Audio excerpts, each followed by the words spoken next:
making sense of senseless JavaScript features. All right, I'm pretty excited about this. Why does JavaScript have so many eccentricities? Like, why does this, that's floating point specification, dog. Or why does this equal false, evaluate to true?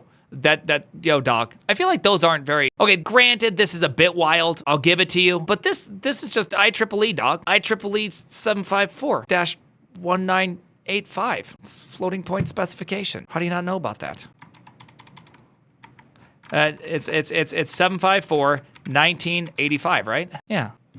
Just if you don't know, just know that. Know about your mantissa. Everybody knows that. Anyways, there are a lot of mind-boggling decisions in JavaScript that seem pointless. Some are misunderstood, while hilarious, while others are direct missteps in the design. Regardless, it's worth knowing what these strange things are and why they are in the language. I'll share what I believe are some quirkiest things about JavaScript and make sense of them. Floating point format, blah, blah, blah, blah, blah, IEEE specification. It's in all languages. You can do it in anything. It's fantastic. Many of us has mocked JavaScript for writing 0.1 plus 0.2 in the console and watching it resoundingly failed to get 0.3, but this funny looking value. What many developers might not know is this weird result is not really JavaScript's fault. JavaScript is merely adhering to IEEE standard for floating point arithmetic that nearly every other computer and programming language uses to represent numbers. But what exactly is a floating point arithmetic? Well, computers have to represent numbers in all sizes, from the distance between planets and even between atoms. Do you know that the distance relatively between atoms is greater than the distance between planets? Is that weird? Isn't that kind of like hard to think about? That you are more empty space than space? Space is empty? Yeah, you're even emptier. It's just weird. Anyways, we're gonna move on. We don't need to know about floating decimals. We know all about this. Look, Mantissa it said we're gonna just move on. This is an old ass problem. Blah blah blah blah blah blah blah. We've already done it. Okay, type coercion. Let's go on. I want to see some JavaScript problems here. JavaScript is dynamically typed language, meaning we don't have to declare a variable's type and it can be changed later in code. The issue comes with being weakly typed, since there are many occasions where the language will try to implicitly convert between types, e.g. from strings to numbers or falsy to truthy values. This is specifically true when using the equality operator and the plus sign operators. Yes, the rules for type coercion are intricate, hard to remember, and even incorrect in certain situations. Did you know you want to see something fun you can do with JavaScript? You can only do this if you're really prepared, okay? Are you ready for this one? So I'm gonna go like this, const A equals string 1. You don't know where this is going, okay? Let B equals 1. Are you ready for this one? B plus plus plus plus A. Dang it, you have to put a space in there. Dang it, it's ambiguous. I knew you had to put a space in there, but look at all that. Look at how cool that looks. Look at that thing go. Look at us go. How great is that thing? How fun is that? Isn't that fun you can do that? If you just do enough pluses, that's not a good thing. You're literally asshole. For example, JavaScript will coerce a string to a number when compared with another number. Yeah, yep, true. That's because you did this one. So it ups the coercion. It should convert the 2 into a string. The inverse applies to the plus sign operator, and it'll try to coerce the number into a string when possible. Yep, there we go. Beautiful. That's why we should only use plus sign operators if we are sure that the values are numbers. This is actually really funny that he should say that, because you may not realize this, but there's this really funny issue here. I'm just gonna take it from this thing is number. I'm just gonna yank this one right here. But did you know that if you were to try to determine if something was a number and you needed to use, say, underscores library is number, nan, which is not a number, is a number. So just remember that. So you'd have to check, is number not and not is not a number, your number. So you gotta and those two things together. It's so good. It's so good. It's beautiful. That's why we should use a plus sign operator if we are sure that we're using numbers. While concatenating strings, it is better to use concat method or a template literal. Interesting. Okay, I didn't realize there was a concat method on strings. Okay, I didn't realize that was a thing. Is that a real thing? Oh, I didn't know that. Interesting. I didn't know that. Look at that. That's cool. Spread is greater than concat? I don't think you know what you're talking about. Fuck dang it, my camera! Dang it! I was vastly underprepared with the amount of battery that I had left on my camera. Okay, so the problem with my camera is that it requires battery. Okay, because the main source of power isn't enough to make it power by itself. So I had to have like 10 minutes of battery will last for like an hour when plugged in. Let's keep on going. The reason such coercions are in the language is actually absurd. When JavaScript's creator Brendan Eich was asked what he would have done differently in JavaScript's design, his answer was to be more meticulous in the implementation early users of the language wanted. I would have avoided some of the compromises that I made when I first got early adopters. And they said, can you change this? Brendan Eich.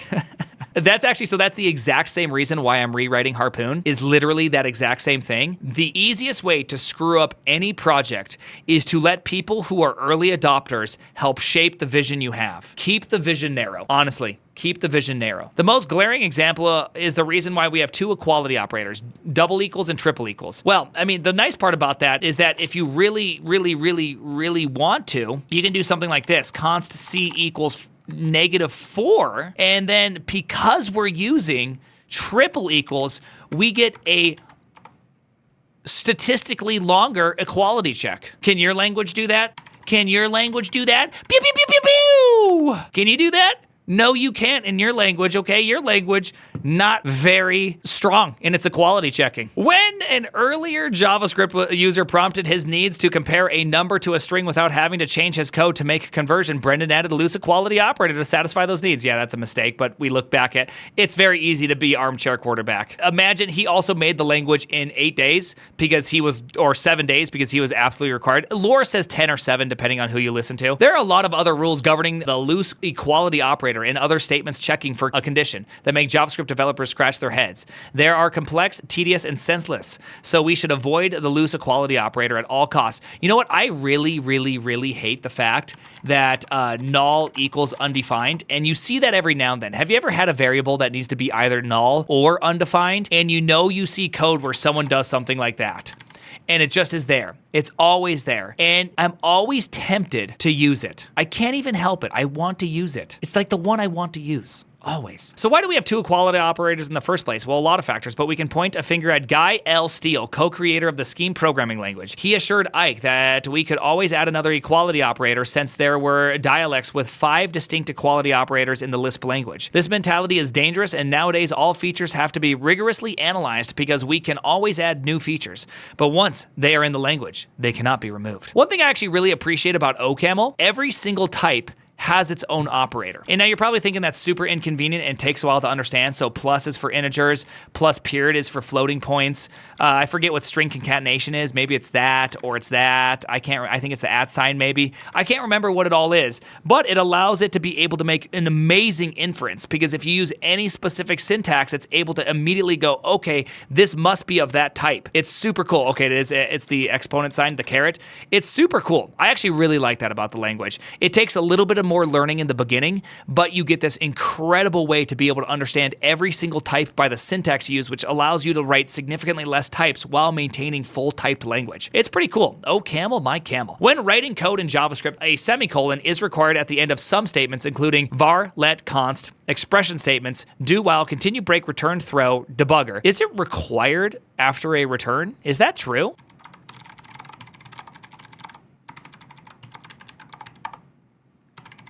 I don't think it's required. I think they have automatic semicolon insertion. Isn't that what happens? I don't think it's required. I don't think it's required. And I don't think it's required after debugger either. Class field, the declarations, public or private, I don't know if that's true either. I'm actually confused about that. That said, we don't necessarily have to insert a semicolon every time since JavaScript can automatically insert semicolons in a process unsurprisingly known as automatic semicolon insertion. This is actually crazy, by the way. I wonder if this slows down the actual system. I'm curious about that. It was intended to make coding easier for beginners who didn't know where a semicolon was needed. That is crazy. This is the craziest statement I think I've ever read in my entire lifetime. But it isn't a reliable feature, and we should stick to explicitly typing where a semicolon goes. Linters and formatters add a semicolon where ASI would, but they aren't completely reliable either. ASI can make some code work, but most of the time it doesn't. Take the following. You can probably see where the semicolons go, but if we formatted it correctly, it would end up like this. Yeah? But if we feed the prior code directly to JavaScript, all kind of exceptions would happen. Is this true? I kind of want to, is that really true?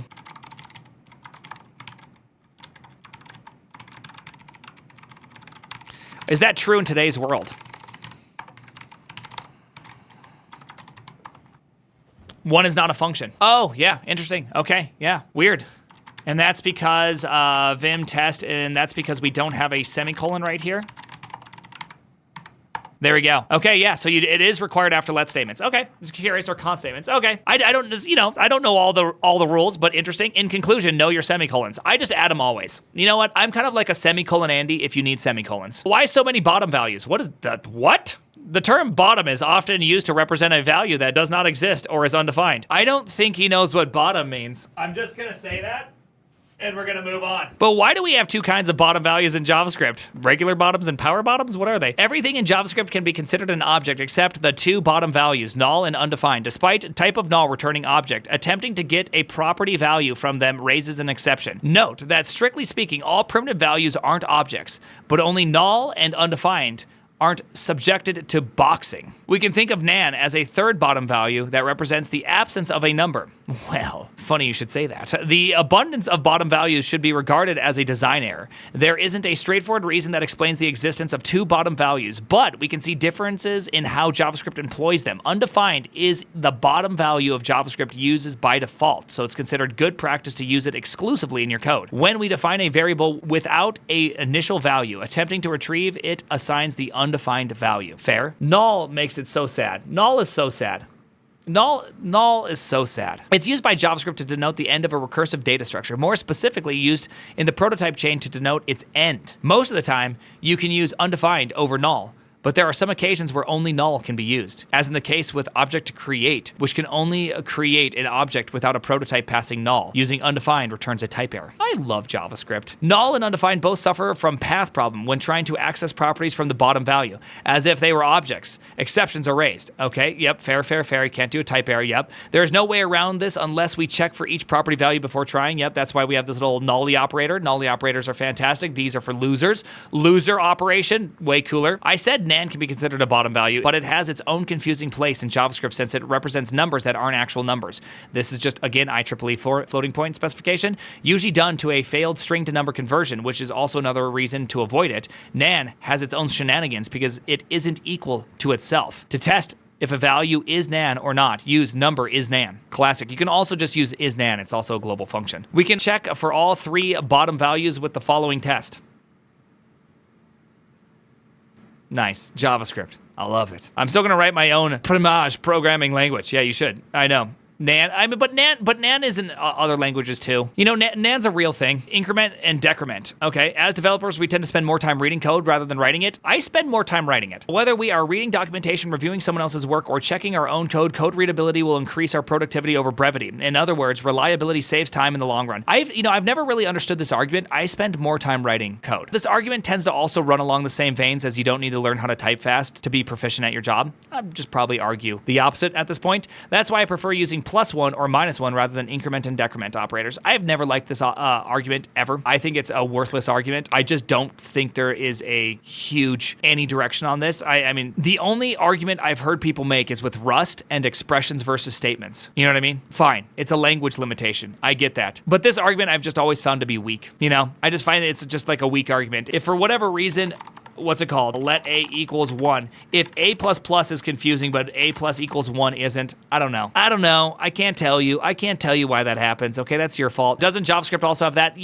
Technically, yes. We already went over it. It technically does have that. This is full think. No, it also has that. It also has the triple plus sign, which of course is going to be like let B equals 1. You can do AA, you can do that. The real question is what happened here? Is that A plus pre-increment B, or is that A post-increment plus B? I can tell you which answer it is, but I'm curious if you guys know. It'd be pre-B or post-A. Pre-increment B, it's post-A. How can you tell it's post-A? A is 3, B is 1, the answer is 4. It's post-A. So it's going to be A++, so A is now currently 4, B was 1, 1 plus 3 is 4, right? So it's not pre-B. A is 4. Sucks to suck, really. Overall, it isn't a life or death situation, but a nice way to make your code more readable. Yeah, so it's A++ plus B. Conclusion, JavaScript's seemingly senseless features often arise from historical decisions, compromises, and attempted to cater to all needs. Unfortunately, it's impossible to make everybody happy. I'm a little sad that this article didn't go into some more of the weirdnesses of JavaScript. Like, I think I showed more just oddities in general when it comes to these things. Like, another really annoying thing is the difference between parse int and number. They both will cast something. So if we have 5, number will cast that, to a number. Parse int will cast it to a number. You know what I mean? They'll both do that. But that will make it a nan. This will make it a 0. It's kind of annoying, right? It's kind of just like super annoying, right? There's like all these weirdnesses that just exist constantly in JavaScript. And unless if you know them all, you just run into them all the time. So like a really simple one to know about is like if we go like this, test file, right? I'll just call it test. And I go like this, 1, 2, 3, 4. There we go. Sometimes I forget the reasons why this happens, so I might not be able to do this offhand. fs.read file sync, and then we'll go like this, test to string, split, new line, map, x, plus x. Convert them all into numbers. Look what I got. Yeah, kind of funny, huh?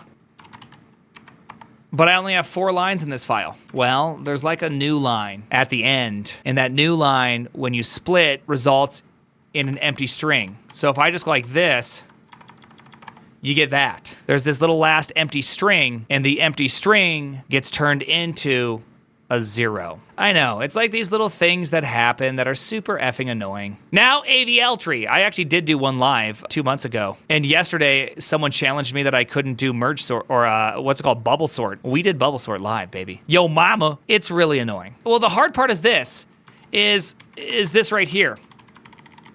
What do you do with that, right? What do you do with that one? Who's right? What happened if you got that? Now you got 2 of them. You can do parse int. This is true. You have to do a parsement and then an is. You'd have to do yourself a little. You could do yourself a little map parse int, but this doesn't do it either. For those, you know what happens here. This is gonna be a wild result. Are you ready for the wild result? Yeah, that's weird. Okay, so let's do number. That's also different. Giggity giggity, people. In other words, JavaScript is difficult. And the small, tiny little bits of JavaScript make you emotional. How about this one? This is always one of my favorite ones, right? You have like A, right? And if I console log A, whoopsies, AA, I actually get this. And then sometimes people forget, and then they do something with a template string. And then look, you get object. I just love that. I just love this one because you screw up and you don't realize you've misdone it, and then you have this log some point later in your life in which becomes object. It's always super annoying. And that's because this one expands differently than the other one. You just wouldn't know that, right? You just wouldn't know that. It makes perfect sense. You just simply wouldn't know that. It makes perfect sense. Trust me. It's just difficult. And I think there's also, I swear there's another one with parse int and something with, I swear there was one with this that's like hilarious. Oh yeah, here we go. yeah, there it is. That's such a fuck. That is just such an FU. Don't you just hate that? You want to know why this happens? All right, let me tell you why this one happens. Are you ready for this one? Okay, so this one's pretty funny too. So whenever you pass something to parse int, it actually enforces it to become a string. So what is the string representation of this? Well, it's that. What's the string representation of that? Well, as you can see, it keeps doing this, but watch this. At some point, wait, where is it? It's supposed to convert it into, what's it called? I thought at some point, okay, I know why it does this. It converts it into scientific notation. Eventually you get 5e something. Oh, I had quotes. You're right. My bad, I'm stupid. There you go. My bad, I had quotes. There you go. It converts it into 5e. So, how does parse int work? Well, parse int is its kind of funny thing. If I go foo5, it's not a number. But if I go 5 foo, it parses out the first number. Therefore, when you happen to parse out an int that gets converted into a scientific number, it then becomes 5.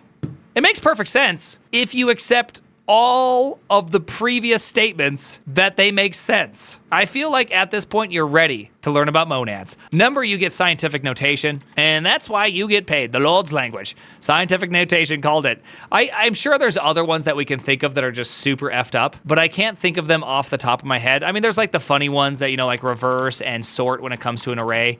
Like those ones are really, really funny, just in general. For those that don't know any of those ones, anything with an array, anytime you have an array and a function that returns an array, you make an assumption, right? You make an assumption that whatever comes back, it doesn't mutate the original one. Well, unfortunately, when you do bb.reverse, it actually returns you an array. But when you look at bb, it's also been this. Splice makes sense. Splice makes sense because splice, you actually say from what index and how many elements I wish to remove, and then what do I wish to insert. And so it actually returns to the subsection of the array removed. So you removed 2, 1, you removed these 2 items, and BB now contains that. I mean, splice actually makes a lot of sense. Splice I have zero problems with. Splice is exactly what I would want it to work like. If you wanted to be able to delete and insert at the exact same time, there is no better interface than that. Don't worry, I know all about toReverse and all that crap. Yeah, reverse seems dumber then. Yeah, reverse is just dumb. That's all it is. Reverse is just dumb, and it's funny. The real history of JavaScript, Brendan Eich was thinking about quitting, so when told to create a programming language in a week, he cobbled together a joke language to make fun of everybody, to make fun of everything bad in programming. Then the higher-ups and users didn't get the joke, and he's been face-palming ever since. The end. May God have mercy on our souls. Yes, of course, and then there's the other one, the other funny one, which is like things like -4, -3, 1, 7, 77, 100, right? And then you sort that and you get that. That's a cool array. Wow, that's awesome. I'm happy that happened. The default sort on sort takes in everything and converts it to a string. So if you wish to do a number, you'd have to provide an A, B, A minus B, and then you'd get it correctly, or a B minus A if you wish to have it the other direction. The old classic B minus A, you know what I'm talking about? Totally get sorted, nerd. Get sorted, nerd. I just wish sort required an argument. Yeah, it probably would be best that sort required an argument. Two-sorted doesn't sort the array. Two-sorted, I wonder if two-sorted does the same thing. I would assume two-sorted does the exact same thing. I'd be shocked if two-sorted didn't. Yeah, two-sorted does the same thing. It'd be crazier to have that feature not extend all the way through. Plus, you'd have to know if your entire array was filled with numbers or not before you sorted it. Because if there's one string, you'd have to sort it based on string rules, not on number rules. So it'd be like a crazy inefficient algorithm. You just have to simply be consistent. Yeah, I mean, the thing is, at least it's consistently inconsistent. I think those things are more fun to talk about in JavaScript than like, I mean, semicolon's kind of weak, whatever. I still think like another kind of funny one is like function. And if you have a function, really? Oh, function foo, and you do this, and then you go return, and then you go 5, and then you close that.